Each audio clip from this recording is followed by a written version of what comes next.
Halo semua, beberapa waktu yang lalu saya membuat video-video kritik sejarah terhadap Muhammad, Quran, dan Islam. Dan saya mendapat beberapa komentar yang meminta saya untuk membuat video kritik sejarah terhadap Alkitab juga, biar adil. Saya merasa permintaan ini cukup baik, karena memang seharusnya kita tidak percaya buta pada agama apapun agama itu. Oleh karena itu, saya akan membuat beberapa video mengenai kritik sejarah terhadap Alkitab dan tokoh-tokoh yang ada di dalamnya. Dan pada video ini, saya akan mulai dengan Taurat. Oke, kita mulai aja ya.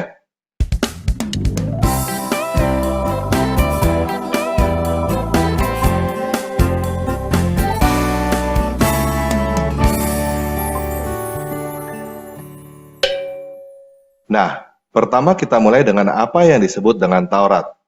Secara literal, arti Taurat adalah hukum. Namun pada video ini, kita akan membahas tentang kitab Taurat, bukan hukum yang ada di dalam kitab Taurat.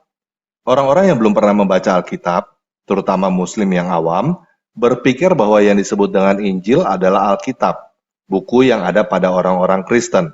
Sedangkan yang disebut Taurat adalah buku lain yang ada pada orang-orang Yahudi. Namun hal ini tidak tepat. Alkitab yang dipegang oleh orang Kristen terdiri dari dua bagian besar, yaitu Perjanjian Lama dan Perjanjian Baru. Orang-orang Kristen Katolik mempunyai satu bagian lagi di antara Perjanjian Lama dan Perjanjian Baru yang disebut Deuterokanonika. Kitab suci yang dipegang oleh orang Yahudi adalah bagian Perjanjian Lama yang dipegang oleh orang Kristen. Isinya persis sama, tetapi berbeda susunan, dan mereka menyebutnya Tanakh atau Alkitab Yahudi. Taurat adalah 5 buku pertama yang ada di dalam Alkitab, baik di dalam Alkitab Kristen maupun Alkitab Yahudi. Sebutan lain dari Taurat adalah Pentateuch, yang artinya 5 buku. Di dalam bahasa Indonesia, 5 buku ini diberi judul Kejadian, Keluaran, Imamat, Bilangan, Ulangan oleh LAI. Jadi, Taurat dipegang oleh orang Kristen dan orang Yahudi. Ketika orang Kristen dan orang Yahudi membicarakan Taurat, mereka membicarakan hal yang sama, yaitu 5 buku pertama yang ada di dalam kitab suci. Tetapi ketika umat Muslim membicarakan Taurat, saya tidak tahu apakah mereka membicarakan hal yang sama dengan orang Kristen dan orang Yahudi atau tidak. Yang pasti, yang disebut Taurat pada abad ke-7, pada zaman Muhammad, adalah Taurat yang kita bahas sekarang, yaitu 5 buku pertama yang ada di dalam kitab suci orang Yahudi dan orang Kristen. Nah, ketika kita melontarkan pertanyaan, siapa yang menulis Taurat? Umat Muslim akan berkata bahwa Taurat adalah kitab yang diberikan atau diturunkan oleh Allah kepada Musa. Saya tidak tahu apa maksudnya diberikan atau diturunkan oleh Allah itu. Apakah maksudnya turun gedebuk dari langit, atau Musa didikte oleh Allah, atau bagaimana? Saya tidak tahu. Sedangkan menurut kebanyakan orang Yahudi dan Kristen, penulis Taurat adalah Musa. Tetapi, mereka tidak akan berkata bahwa Taurat diturunkan atau didikte oleh Tuhan. Mereka berkata bahwa kitab suci diinspirasi oleh Tuhan, bukan didikte atau turun gedebuk dari langit. Namun menurut orang-orang yang meneliti sejarah, termasuk di dalamnya ada orang Yahudi dan orang Kristen, jawabannya tidak sesederhana itu. Menurut mereka, penulisnya bukan Musa. Bahkan, ketika dipertanyakan apakah Musa adalah tokoh sejarah, maksudnya apakah Musa benar-benar ada atau hanya dongeng, jawabannya cukup mengejutkan. Banyak yang berpendapat bahwa Musa adalah tokoh legenda yang tidak bisa dibuktikan keberadaannya. Kisah Musa sebagai seseorang yang berkuasa di Mesir tidak ditemukan di dalam catatan sejarah Mesir kuno. Kisah jutaan orang Israel yang keluar dari Mesir tidak ditemukan bukti arkeologinya yang benar-benar meyakinkan. Hal ini tentu saja masih menjadi perdebatan sengit di kalangan sejarawan. Yang ateis tentu saja berkata bahwa tidak ada bukti berarti tidak ada. Sedangkan yang percaya tentu saja berkata tidak ada bukti bukan berarti tidak ada. Jika kita baca Ulangan 34, bagian akhir dari Taurat, kita akan membaca kisah kematian Musa. Musa dikubur di lembah tanah Moab pada usia 120 tahun. Jadi, sudah pasti Ulangan 34 ini tidak mungkin ditulis oleh Musa, kan? Musa tidak mungkin menulis kisah kematian dan penguburan dirinya sendiri setelah dia meninggal. Nah, jika Ulangan 34 bukan ditulis oleh Musa, bagaimana dengan yang lain? Para ahli bahasa yang mempelajari Taurat sepakat bahwa Taurat sudah pasti tidak ditulis oleh satu orang. Taurat terdiri dari banyak lapisan yang dikumpulkan seiring dengan berjalannya waktu. Bagi orang Yahudi dan Kristen, hal ini mudah diterima, karena orang Yahudi dan Kristen sudah tahu bahwa Alkitab ditulis oleh banyak orang yang hidup pada zaman yang berbeda, dikumpulkan dan disusun menjadi satu. Jadi, tidak ada masalah bagi orang Yahudi dan Kristen untuk menerima bahwa Taurat juga adalah kumpulan dari sumber-sumber yang ada sebelumnya dan disusun menjadi satu buku. Namun bagi Muslim, hal ini sangat berat untuk diterima, karena Quran mencatat bahwa Allah memberikan atau menurunkan sebuah buku yang disebut Taurat kepada Musa. Jika ternyata Taurat bukan buku yang diberikan atau diturunkan kepada Musa, maka Quran salah. Jika Quran salah, maka iman umat Muslim tidak ada gunanya. Tidak mudah untuk menerima kenyataan bahwa apa yang kita percaya selama ini ternyata keliru. Tetapi, lebih baik kita menerima kenyataan daripada terus-menerus hidup dalam kebohongan, kan?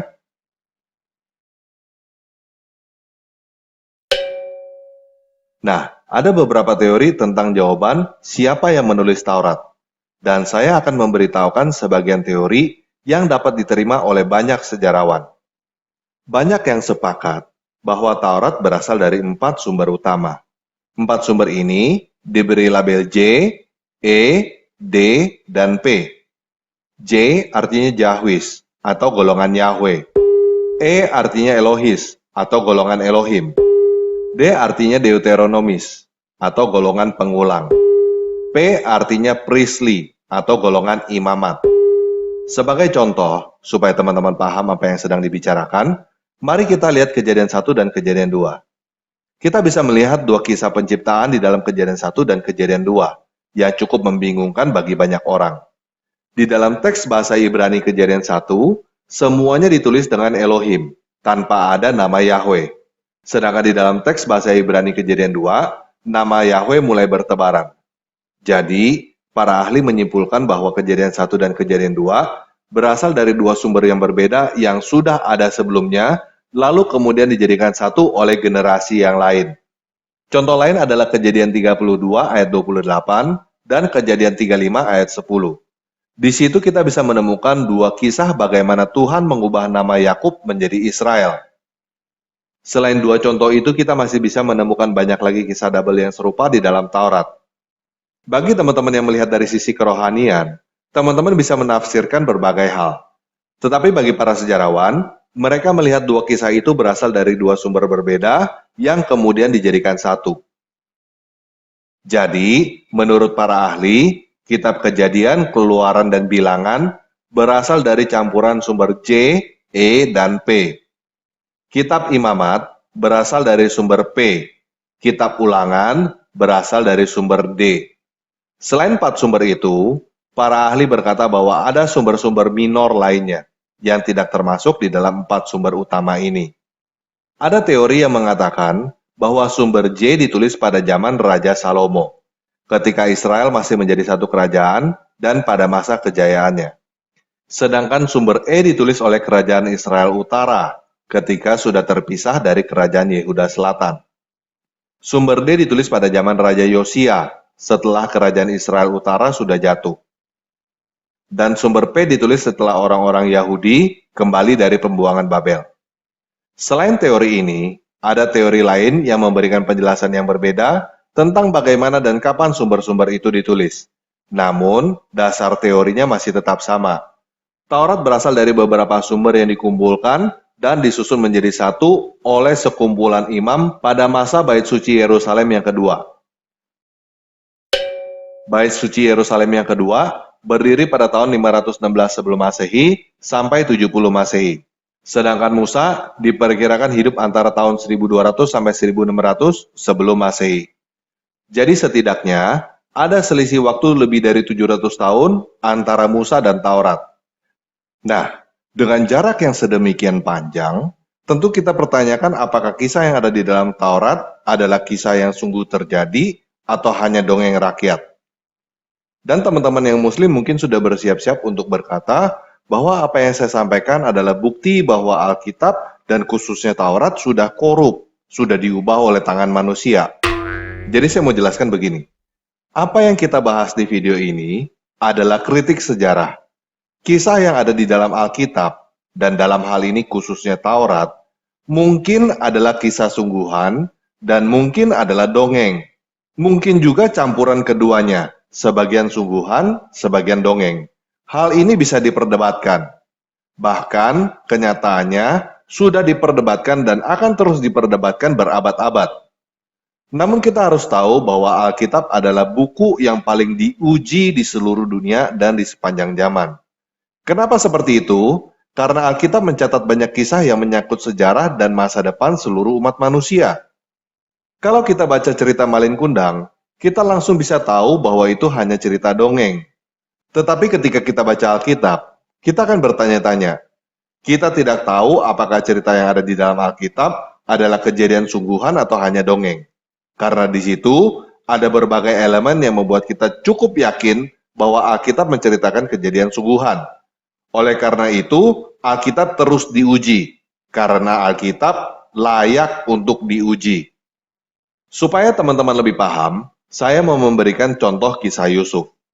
Apakah benar Yusuf dijual ke Mesir? Apakah kita bisa membuktikan bahwa Yusuf beneran dijual ke Mesir oleh saudara-saudaranya? Apakah kita bisa membuktikan bahwa Yusuf tidak pernah dijual ke Mesir oleh saudara-saudaranya? Tentu saja tidak. Yusuf diperkirakan hidup pada tahun 1400 sebelum Masehi. Kira-kira berjarak 3.500 tahun dari video ini dibuat. Bagaimana cara kita membuktikannya? Tidak bisa kan?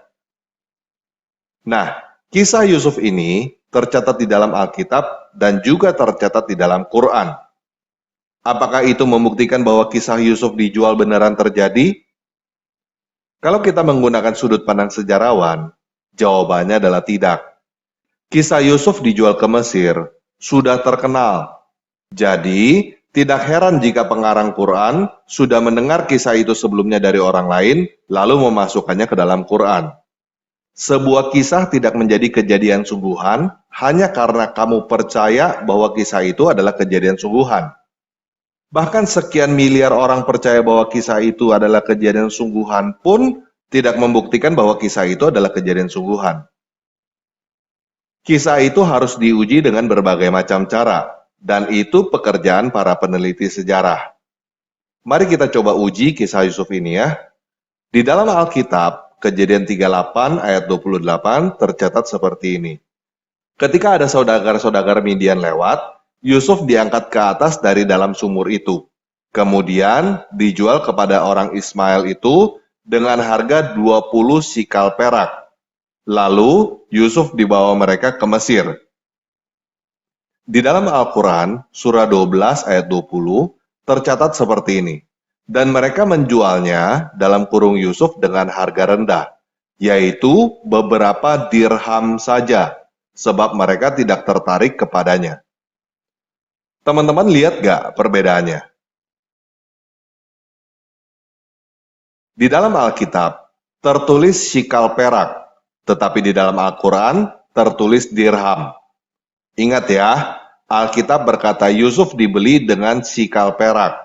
Al-Quran berkata Yusuf dibeli dengan dirham.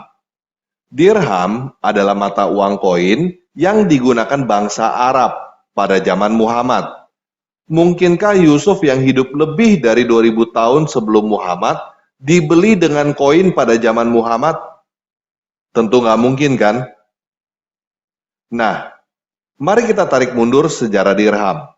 Kata Arab dirham berasal dari serapan bahasa Yunani, drachma. Ya, kata yang digunakan di dalam Al-Quran bukan kata asli Arab, tetapi serapan dari Yunani. Orang Yunani pertama kali menggunakan drachma sekitar tahun 500 sampai 600 sebelum Masehi. Jadi, Yusuf yang hidup kira-kira tahun 1400 sebelum Masehi tidak mungkin diperjualbelikan ke Mesir dengan menggunakan dirham Arab ataupun drachma Yunani. Paham ya? Jadi, Al-Quran surah 12 ayat 20 tidak bisa dipercaya sebagai catatan sejarah. Bagaimana dengan sikal perak? Sikal adalah satuan berat yang memang digunakan pada zaman Yusuf di Kanaan dan Mesir. Apakah hal ini membuktikan bahwa kisah Yusuf benar-benar terjadi? Tidak juga. Hal ini hanya membuktikan bahwa catatan di dalam Al-Quran pasti salah dan Alkitab lebih bisa dipercaya daripada Al-Quran.